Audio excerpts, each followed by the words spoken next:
Nope.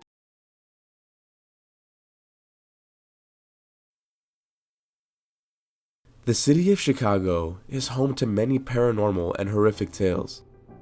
Most natives will be able to share with you a tale about a haunted road, cursed hotel, or psychotic murderer. Among the most notorious legends born in the Windy City is that of Resurrection Mary. Though encounters with this feminine phantom tend to slightly vary, the origin is almost always agreed upon. Sometime in the 1930s, a young woman, now referred to as Mary, attended a party at the O. Henry Ballroom, now called the Willowbrook Ballroom, with her boyfriend. The couple spent their night dancing until an argument sparked between them. Fed up and enraged, Mary stormed out of the ballroom, set out to make it back to her home. She marched down Archer Avenue, cold and alone, when she was tragically and fatally struck by a hit-and-run driver. Heartbroken by the loss of their young daughter, her parents adorned her body in a white dress and dancing shoes before burying her in Resurrection Cemetery. To this day, there continues to be those who claim to witness the spirit of Mary wandering and sometimes even hitchhiking down Archer Avenue. One of the earliest reported encounters took place in 1939 with a gentleman by the name of Gerald Pallas. Being a regular visitor to the Liberty Grove and Hall, located on 47th Street in Mozart, Pallas had seen Mary on several occasions before finally asking her to dance. As they moved across the dance floor, Pallas couldn't help but notice the young lady's skin was cold to the touch, which he ignored due to just how beautiful Mary was. "Cold touch, warm heart," he whispered as the music played.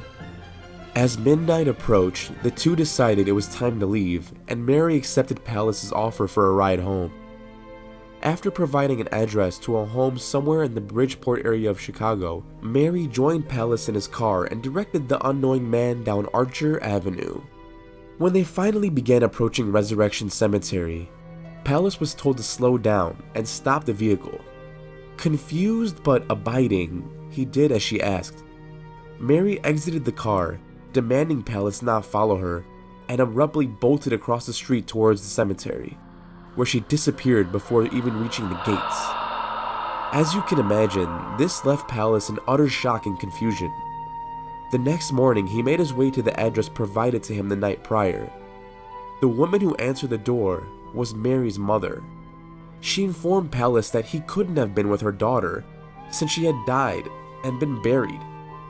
This didn't stop Pallas from identifying Mary with a photo her mother had posted in her home. In 1941, a cab driver slowed down to pick up a lone woman wandering aimlessly down Archer Avenue. According to the driver, the woman was extremely underdressed despite the biting cold weather. He was directed to head further down Archer, no particular destination in mind. When the driver finally turned around to confirm directions with the woman, she had disappeared. The driver turned around and drove back in search of the wanderer, but he stopped when he realized they had just passed the entrance of Resurrection Cemetery.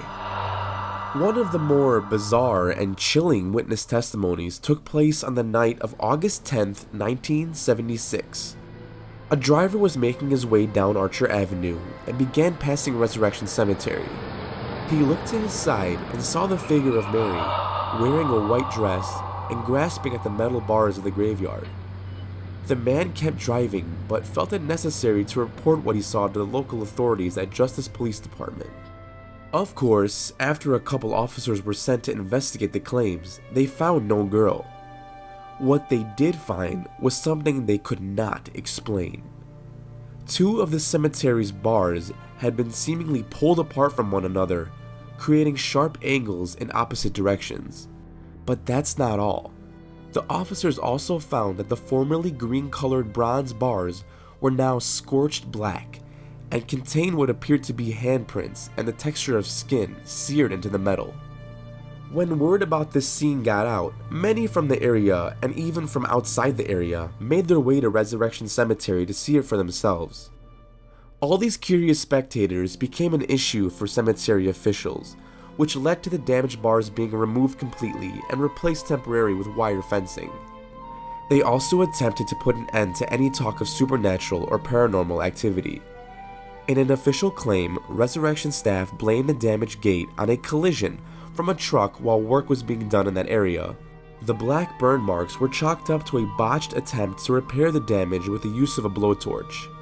No explanation was provided regarding the fingerprints or skin texture. Claims like these ran rampant in the 70s and 80s and even through the 90s. Fortunately, or unfortunately depending on who you ask, the number of sightings sharply decreased before the turn of the new millennium. Though, that doesn't mean they've stopped entirely. So, to any Chicagoan who may be listening, why not find out for yourself? Simply punch in Resurrection Cemetery on your phone, head down Archer Avenue, and just like that, you will find yourself standing at the home of Resurrection Mary.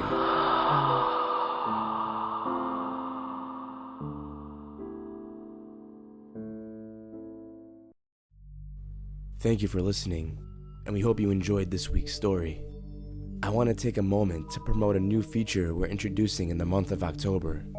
Every month, you'll have a chance to win a movie that we'll be giving away. Since we're kicking off in October, the creepiest month of the year, we'll be hosting this contest once a week. That means 4 chances to win. For more information on the giveaway, including rules, regulations, and instructions on how to enter, follow the link in the description below, or simply go to nope2creepy.com. Good luck, everyone.